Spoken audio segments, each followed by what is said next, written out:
Assalamualaikum warahmatullahi wabarakatuh. Bismillahirrahmanirrahim.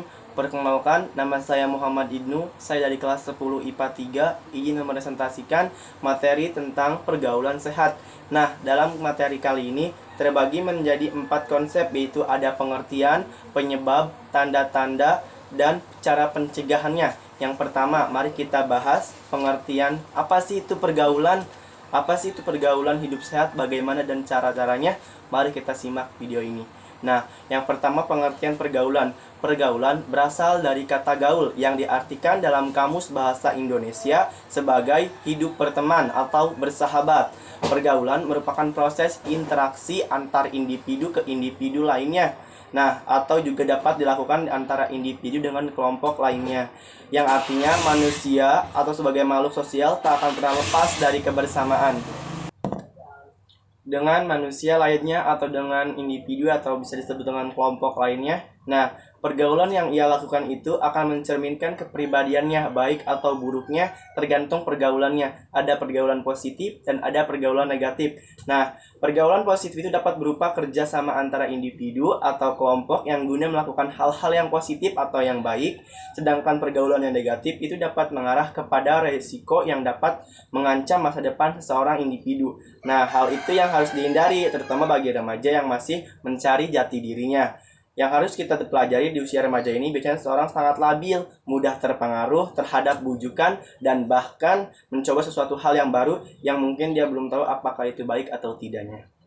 Lanjut, yaitu yang kedua, materi kedua, yaitu sehat. Nah, sehat dalam Kamus Besar Bahasa Indonesia diartikan sebagai baik seluruh badan atau bagian-bagiannya bebas dari sakit.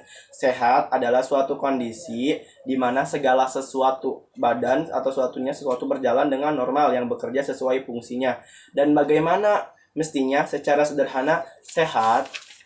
Nah, mari kita bisa simak. Sinonim sehat, kondisi tidak sakit. Sering berkembangan zaman, kata sehat tidak hanya berhubungan dengan tubuh, tetapi juga segala sesuatu yang dapat bekerja. Jika berlangsung secara normal semestinya, maka disebut dengan sehat. Tetapi jika mengalami gangguan, maka disebut dengan istilah tidak sehat. Nah, di sini kita bisa mengartikan bahwa kehidupan sehat dan pergaulan sehat tergantung sikap diri kita yang mengimbanginya kayak gimana. Nah, ada yang bersikap masih labil dalam usia remaja, ada yang masih bersikap masih kekanak-kanakan dalam usia remaja. Nah, di sini kita bisa ambil di mana sikap positifnya dan di mana sikap negatifnya. Nah, dalam pembentukan WHO, pengertian sehat menurut WHO atau Organisasi Kesehatan Dunia adalah suatu keadaan yang sempurna, baik fisik, mental, maupun sosial, tidak hanya bebas dari penyakit atau kelemahan. Definisi sehat menurut WHO ini adalah sehat secara keseluruhan, baik jasmani, rohani, lingkungan. Berikut faktor-faktor yang komponen yang berperan di dalamnya. Sehat menurut WHO terdiri dari suatu kesatuan penting 4 komponen. Nah, kita bahas dari 4 komponen itu, yaitu sehat jasmani, sehat mental, sehat spiritual, sehat kesejahteraan sosial. Nah, pengertian dari UU nomor 23 tahun 1992, pengertian sehat yaitu keadaan sejahtera dari badan, jiwa, sosial, memungkinkan hidup produktif secara sosial dan ekonomi. Nah, artinya seseorang dikatakan sehat jika tubuh jiwanya dan kehidupannya sosialnya berjalan dengan normal. Nah, sebagai misalnya, jika salah satu komponen tersebut terganggu, maka kehidupan yang akan menjadi tidak sehat. Kesimpulan dari beberapa pengertian sehat di atas adalah suatu kondisi di mana segalanya tidak akan terjadi menjadi penyakit kelemahan, baik jasmani, rohani, maupun sosial. Nah, yang ketiga yaitu materi remaja.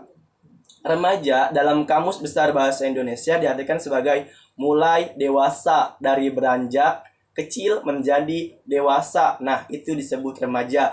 Remaja berasal dari kata Latin yaitu adolescence, yang berarti tumbuh atau tumbuh menjadi dewasa. Nah, istilah adolescence ini mempunyai arti yang lebih luas hingga mencakup kematangan mental, emosional, sosial, dan fisik. Herlock 1992, pada masa ini seorang individu biasanya tidak mempunyai tempat yang jelas karena tidak termasuk golongan anak tetapi tidak juga golongan dewasa atau tua.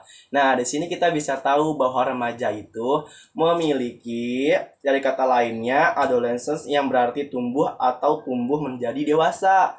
Lanjut. Nah, di sini kita bawa tahu seperti yang dikemukakan Sri Rumini dan Siti Sundari pada 2043, masa remaja adalah peralihan dari masa anak ke masa dewasa yang mengalami perkembangan semua aspek atau fungsi untuk memasuki masa dewasa. Nah, masa remaja ini ada yang bertanya, kapan sih masa remaja dan kapan masa berakhirnya? Nah, kita bahas. Masa remaja berlangsung antara umur 12 tahun sampai 21. Nah, dari tahun bagi wanita 13 tahun sampai 22 tahun bagi pria, sedangkan pengertian remaja menurut Zakiyah Darajat 1990 adalah masa peralihan di antara masa kanak-kanak dan dewasa. Dalam masa ini, anak mengalami masa pertumbuhan dan masa perkembangan fisiknya maupun dari cara berpikir, bertindak, dan bukan pula orang dewasa yang telah matang.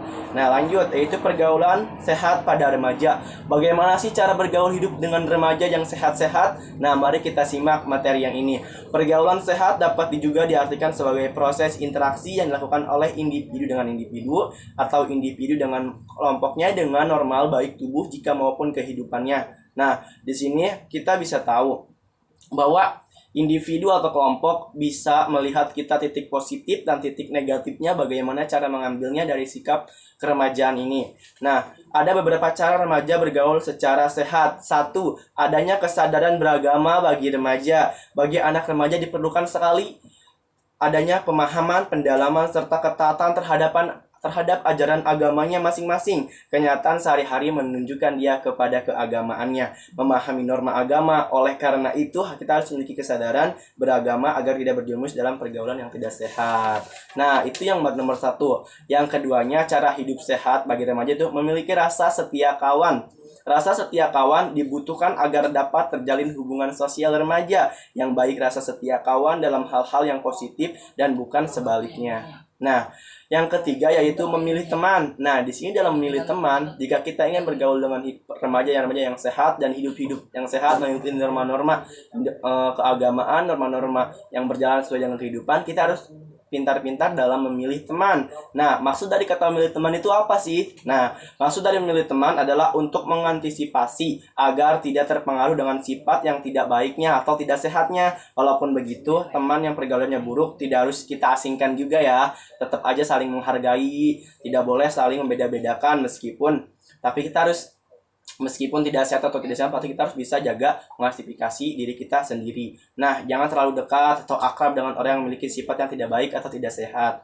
Lanjut, yaitu keempatnya mengisi waktu dengan kegiatan yang positif. Nah, ini yang paling penting nih, apalagi sekarang kita lagi kondisi masa pandemi. Nah, hal yang kita lakukan biar kita tidak, dalam bahasa Inggrisnya boring ya, atau misalnya gabut gitu, kita bisa melakukan hal atau kegiatan yang positif di rumah saja ya, di rumah saja dengan secara hal-hal yang positif agar kita terhindar dari pada masa pandemi ini. Agar kita lebih memahami dengan pelajaran-pelajaran yang ada, kita harus melakukan kegiatan-kegiatan yang positif, manfaatkan waktu luang dengan hal yang positif, misalnya dengan membaca, mengerjakan tugas yang disuruh oleh gurunya, mengerjakan sesuatu hal yang berguna bagi orang tuanya dan sekitar lingkungannya. Nah, yang kelima yaitu laki-laki baik pun perempuan memiliki batasan-batasan tertentu, jangan saling berinteraksi sesamanya dengan tata cara yang salah. Mari kita simak. Remaja harus menjaga jarak lawan jenisnya sesuai dengan norma agamanya dan norma sosial di Indonesia. Misalnya menyapa teman lawan jenis dengan sapaan yang baik, misalnya ke sahabat, ke teman akrab kalian, meskipun itu beda gender ya, tapi kita harus saling menjaga satu sama lain. Harus bisa jaga batasan karena kita beda gender, tapi jangan saling memusuhkan antara keduanya. Nah, serta tidak mempertontonkan aurat dan sebagainya, karena dalam ajaran norma agama pasti ada norma-norma yang melarang perempuan atau laki-lakinya untuk menutupi auratnya atau menjaga tubuhnya. Nah, yang terakhir yaitu menstabilkan emosi. Nah, ini sekarang yang paling kebanyakan di pasar remaja. Jadi kayak gini ya, setiap ada pergaulan apapun, mereka ikut-ikutan kayak semacamnya tawuran, semacamnya perkelahian. Itu kan gara-gara tidak stabilnya emosi kan ya. Nah, jadi kita bisa tahu bahwa emosi itu sangat penting. Jadi kita harus bisa menjaganya emosinya. Karena apa? Emosi dari kita jangan sampai emosi yang mengaruhi diri kita sabar. Nah, sabar adalah salah satu kunci penguasaan emosi. Cobalah melatih diri dalam menyelesaikan masalah dengan komunikasi, bukan dengan amarah atau emosi. Nah, Sekarang lanjut materi yang selanjutnya itu sikap-sikap dalam pergaulan remaja. Nah, dari sikap-sikap pergaulan remaja itu ada beberapa komponen yang harus kita pelajari, yaitu ada penampilan fisik, berbicara dan bersikap sopan harus sebagaimananya, biasakan untuk memberi dan berbagi kepada teman, tapi tidak dengan semestinya. Nah, hindari pembicaraan yang kurang bermanfaat karena itu mengandung unsur-unsur yang tidak bermanfaat. Nah, nanti akan berpengaruh kepada diri kita. Nah, yaitu mencuri dengar. Jadi mencuri dengar itu bukan mencuri dalam kata artian mencuri ya, tapi menguping pembicaraan orang lain adalah kebiasaan yang tidak disukai. Nah, itu jangan. Itu harus dihindari. Nah, bersikap peduli sama teman, mencurahkan isi hatinya itu harus. Nah, rendah hati. Setiap orang-orang pasti akan memiliki kesombongan dan memiliki kerendahan hati. Nah, kita harus ambil positifnya, itu rendah hati. Nah, jadilah diri sendiri, jangan jadi orang lain. Jika engkau terpengaruh dengan orang lain, maka engkau akan menjadi orang lain, tapi jadilah jadi diri sendiri. Oke, pergaulan tidak sehat. Jadi, pergaulan tidak sehat itu pergaulan tidak sehat biasa disebut dengan pergaulan bebas. Nah, pergaulan bebas adalah salah satu perilaku menyimpang, tidak sesuai dengan norma-norma yang ada di agamanya atau tidak sesuai dengan norma-norma yang di Indonesia-nya. Nah, apa sih yang dimaksudnya itu? Nah, jadi melewati batas-batas norma ketimuran yang ada. Masalah pergaulan bebas ini sering kita dengar baik di lingkungan maupun di media massa. Nah, dari segi bahasa, pergaulan artinya proses bergaul. Sedangkan bebas artinya terlepas dari ikatan. Jadi pergaulan bebas artinya proses bergaul dengan orang yang terlepas dari ikatan yang mengatur pergaulan. Nah, penyebabnya apa sih? Nah, penyebabnya kita bisa kita bersatu dengan merumuskan apa sih penyebabnya itu, kenapa sekarang remaja-remaja seperti kayak gitu, kebanyakan negatifnya kebanding positifnya kita bisa ambil. Nah, bahwa penyebabnya itu ada banyak faktor yang mempengaruhinya. Yang pertama yaitu agama dan iman. Nah, dari agama dan iman merupakan landasan hidup seorang antara individu ya. Tanpa agama hidup mereka akan kacau karena mereka tidak mempunyai landasan hidup dan keimanan. Nah, karena agama dan keimanan itu dapat membentuk kepribadian yang baik bagi antar individu tersebut yang mentaatinya. Nah, tidak mengetahui mana yang baik dan mana yang tidak baik juga mereka tahu atas norma baik atau nomor tidaknya. Lanjut. Nah, cara menilai itu perubahan zaman dari zaman dulu ke zaman sekarang kan sekarang beda. Nah, zaman dulu kan belajar yang memakai media buku, seperti kan kalau sekarang media zaman sudah berubah ya, karena sekarang lagi masa pandemi juga, kita harus di rumah-rumah saja, membaca buku dan memperhatikan tugas dengan media sosial. Nah, yang satunya lagi kesenjangan. Kesenjangan ekonomi dan pertunjukan kemewahan di media massa memungkinkan seorang terpicu untuk bermewah-mewahan dan tanpa melihat kemampuan ekonominya atau ekonomi keluarganya. Nah, akibatnya tidak jarang yang menempuh jalan sesat guna memenuhi kehidupan mewahnya. Yaitu yang keempatnya, kurang kontrol. Nah, jadi pada masa remaja ini, kurang kontrol itu banyak seperti pada remaja. Kenapa bisa berkurangnya kontrol terhadap para remaja? Karena bisa terpicu atau terpicu dengan pergaulannya, yaitu lepas kontrol sehingga tidak jarang sesuatu sudah terlambat. Remaja menganggap bahwa masalah pergaulan adalah urusan anak-anak muda. Tapi bahwasannya itu salah, tidak seperti itu ya. Nanti orang tua akan campur tangan setelah terjadi sesuatu kepada remaja tersebut karena masih dalam pengawasan orang tuanya. Padahal ketika semua itu terjadi, segala sesuatu sudah terlambat. Nah, di sini kita bisa ambil kesimpulan ya, bagaimana cara hidup sehat dari remaja, pergaulan sehat dalam remaja. Kita harus ambil positifnya, dibuang sikap negatifnya ya teman-teman. Sekian, terima kasih dari saya. Mohon maaf jika ada kesalahan dari kata-kata saya. Wabillahi taufiq wal hidayah. Wassalamualaikum warahmatullahi wabarakatuh.